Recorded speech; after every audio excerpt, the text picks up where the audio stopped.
खबर लखीमपुर खीरी के कस्बा खीरी से है, जहां भ्रष्टाचार अपनी चरम पर है। नगर पंचायत के सदस्य कई महीनों से भ्रष्टाचार के खिलाफ लामबंद होकर ज्ञापन, प्रार्थना पत्र और सोशल मीडिया के जरिए प्रशासनिक अधिकारियों से मिल रहे हैं और गुणवत्ता की सही जांच की मांग कर रहे हैं। हालांकि जांच के आदेश तो दिए जाते हैं और जांच अधिकारी नायब तहसीलदार को बनाया जाता है, लेकिन जांच को लंबित कर दिया जाता है। सदस्यों का आरोप है कि अगर जांच अधिकारी समय पर जांच करे तो दूध का दूध, पानी का पानी हो जाएगा, लेकिन वो भी आनाकानी करते हुए नजर आ रहे हैं।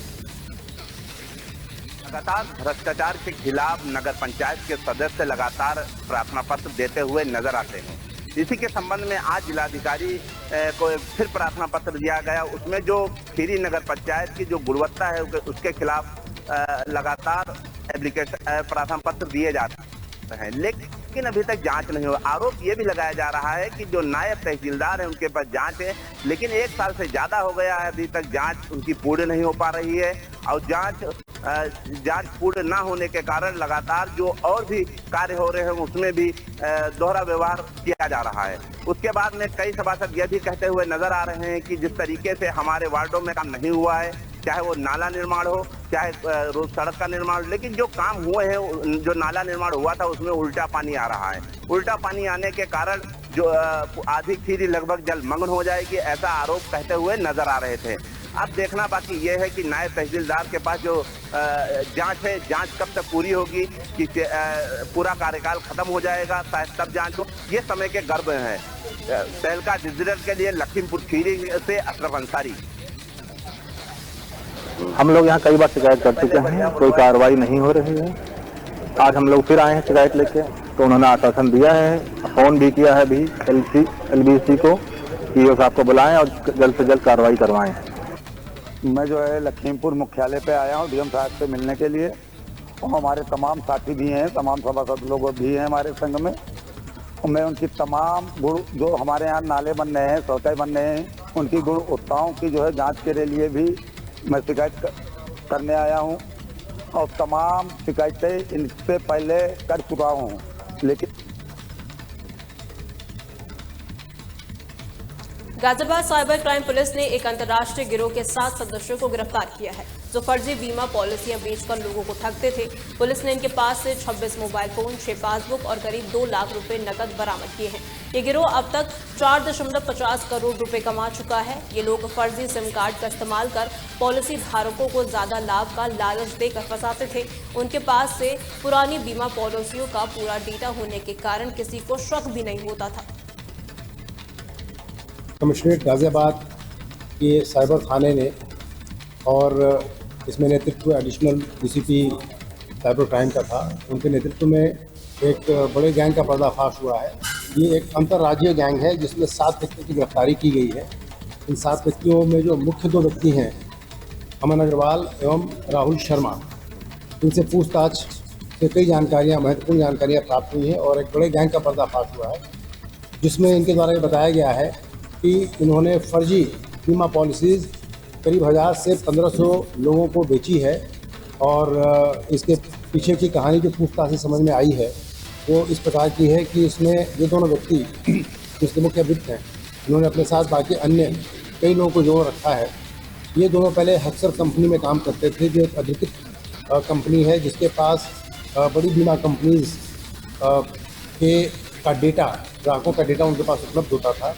और क्योंकि ये दोनों वहाँ काम करते थे, by virtue of being employees, इनके पास उस डेटा का एक्सेस होता था। कुछ दिन वहाँ काम करने के बाद इन दोनों ने वो वहाँ से कंपनी छोड़ दी और उस डेटा को अपने साथ लेके चले आए। और उसके बाद इनके दिमाग में ये योजना बनी और उन्होंने कई जगह से प्री एक्टिवेटेड सिम कार्ड फर्जी IDs पे दिए, कुछ पुराने मोबाइल फ़ोन्स इधर उधर से ख़रीदे। और उसके बाद इन लोगों ने पुराने ग्राहकों को फ़ोन करके उनकी पॉलिसी को रिन्यू करने के बहाने या उनकी पॉलिसीज़ में एक्स्ट्रा बेनिफिट देने के बहाने उनको फ़ोन करके उनको बरगलाया और उनसे कुछ म्यूल अकाउंट्स में पैसे जमा कराने शुरू किए। तो जो म्यूल अकाउंट्स में जब पैसे जमा होते थे तो उसके लिए उन्होंने एक कैनवा ऐप की मदद से एक इस तरह की फर्जी रसीद बनाई जो देखने में बहुत ऑथेंटिक लगती है, और ये रसीद उन ग्राहकों को देते थे जिनके द्वारा पैसे जमा कराए जाते। हरदोई के संडीला कोतवाली क्षेत्र में पुलिस अधीक्षक नीरज कुमार जादौन के निर्देशों की खुलेआम धज्जियां उड़ाई जा रही है। कतई मिल चौकी से चंद कदमों की दूरी पर स्थित संगम ढाबे पर खुलेआम बार बालाओं का डांस चल रहा है। ढाबा मालिक नफीस और सलमान इस कार्यक्रम का आयोजन कर रहे हैं। आरोप है कि ये सब चौकी इंचार्ज कतई मिल के संरक्षण में हो रहा है और इसके लिए कोई परमिशन भी नहीं ली गई है।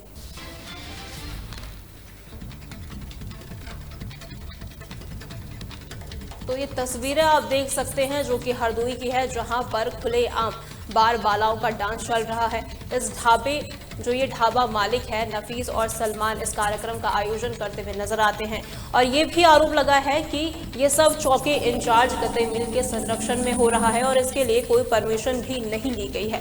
तो खुलेआम एसपी के निर्देशों की जो है वो धज्जियां उड़ाती हुई साफ तौर पर नजर आ रही है। तस्वीरें आप देख सकते हैं जहां पर हरदोई का ये पूरा मामला है और खुलेआम बाल बालाओं का डांस चल रहा है और कोई परमिशन भी नहीं है, लेकिन इसके बावजूद भी नियमों को ताक पर रखकर इसको अंजाम दिया जा रहा है। ढाबा मालिक नफीस और सलमान इस कार्यक्रम का आयोजन कर रहे हैं और उन पे ये भी आरोप लगा है कि सब चौकी इंचार्ज कतई मिल के संरक्षण में ये पूरा जो घटनाक्रम है वो हो रहा है और इसके लिए कोई परमिशन भी नहीं ली गई है।